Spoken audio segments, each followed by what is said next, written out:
Darius, Yes. most people don't know you as a singer, and if we think of you as a singer, the first thing that comes to mind is Tender Kisses. Oh, man.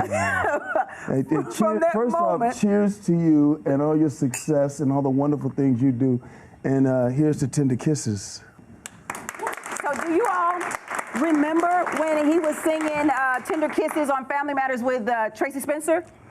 Tracy Spencer, gosh, she's just such an amazing talent. It was such a blessing having her on the show, and her coming on and doing that episode. It was a dream come true of mine because I was a fan first. Really? Yeah, I was. You know, she was signed to Capitol Records. She actually created. I mean, you know this, being in radio, come with your background. She created a genre and a mold. Yeah. You know, and her and then Shanice Wilson, who's my dear sister. I love Shanice. We actually did a song on the show that I wrote called All I Know. Yeah. So I wrote that, I produced it. It was a blessing. You did a lot of singing on the show. I did. I wrote another song on the show called Give It Up, and I actually wrote that episode. The episode was called Rock and Roll. And that was the great thing about that show. The producers really allowed us to use our talents. I got to work with my father, the legendary Howard McCrary, yes, a lot on music for that show and writing. And a lot of people don't know that you come from a very musical family. So talk about how music has been a part of your life since day one. Well, if it wasn't for music, I wouldn't be in this business, actually. The way I got in this business was I was always with my father, gigs, and hanging out. And he was doing a play he wrote the music for called Don't Get God Started, the off-Broadway play. He wrote the music with Marvin Winans, who he actually discovered. He discovered the Winans, my father. Your dad discovered the Winans? Yes, he took the demo to the late, great Andre Crouch, Uncle Andre, and they were the testimonial singers. Uncle Andre said, well, why don't you just call them the Winans? The testimonial. So the Winans were originally the testimonial singers? Yes, yeah. Uncle Peanut, Butch, Ron, and Uncle Mike, they were the testimonial singers. And then he later discovered BB and CeCe. He put them on PTL, the Jim Baker show. Yeah, Jim and Tammi Baker, Tammy Faye. Yeah, and he actually helped them rearrange the song Love Lift Us Up to Lord Lift Us Up. So I was Lord, lift us up where we belong. Yeah, Tammi Mac, I love you. I'm with you, baby. I'm with you. So I was hanging out at gigs with my father and Chip Fields, Kim's mother, the legendary Chip Fields, who's broken down doors and barriers. Was she your manager? No, Chip.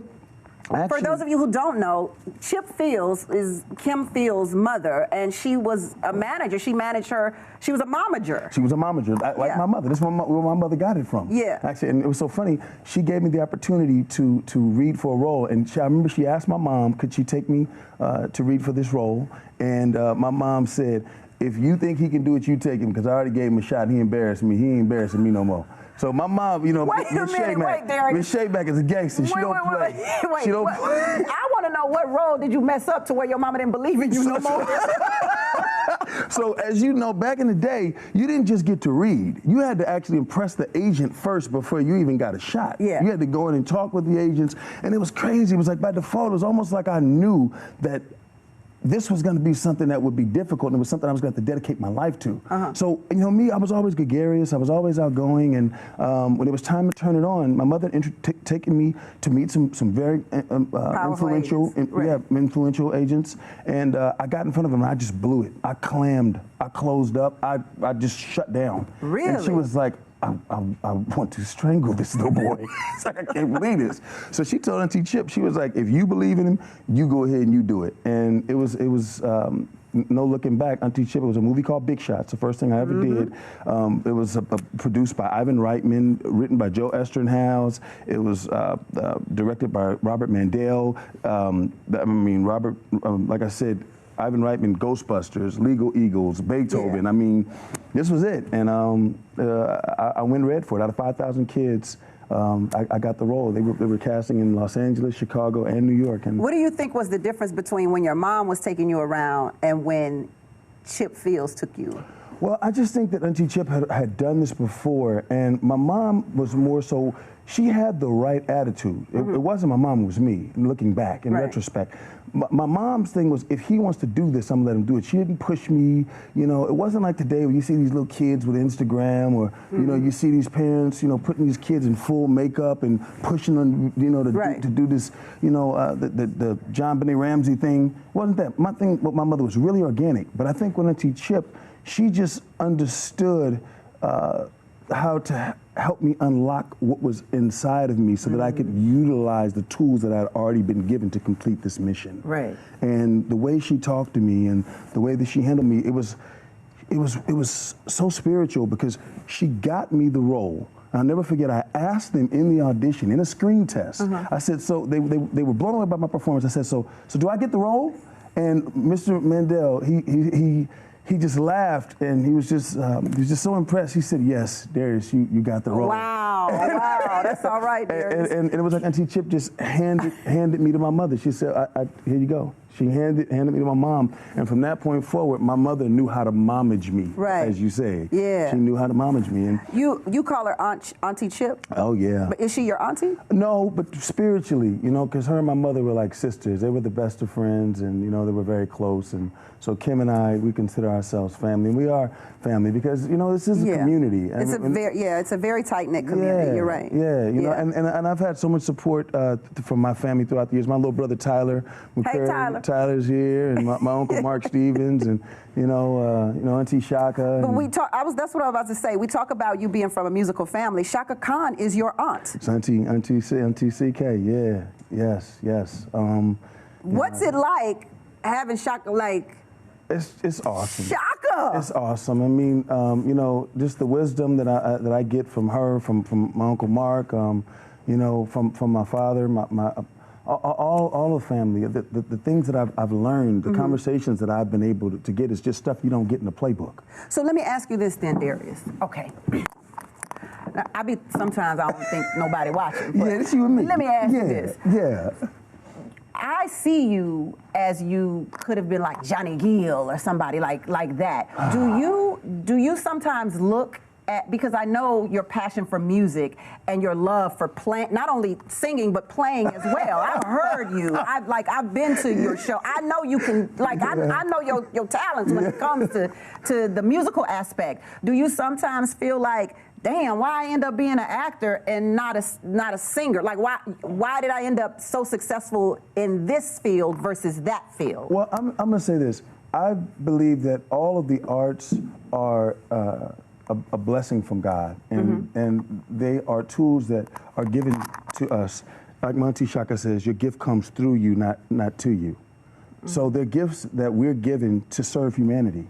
So however it comes out, you know, consider yourself blessed. And so I feel that I have been blessed because I'm able to communicate in either way it goes, whether it's music, film, or television. I work diligently to make sure that I invoke an emotion, I invoke a thought. And so I would have loved to have been a singer and have been on tour, and you know, I wish to God I would have found a great producer to work with, you know, who believed in me and years ago and had a music career. But I think that it probably would have gotten in the way of some of the other things that I'm supposed to do. You know, sometimes they ask you, what do you get the man who has everything? You know, so I think that now, you know, God knows the desires of my heart, and I just believe that it's never too late. You know? So what are the desires of your heart? Well, the desires of my heart is to spread love, to help, you know, empower humanity, you know, to raise the consciousness of man to a higher place, a higher level, and to be a shining light in dark places. We got a lot of darkness around us right now, too. It's a lot of darkness. It is, you know, and you know, it's okay, because, you know, you have to have darkness to get to daylight. Yeah.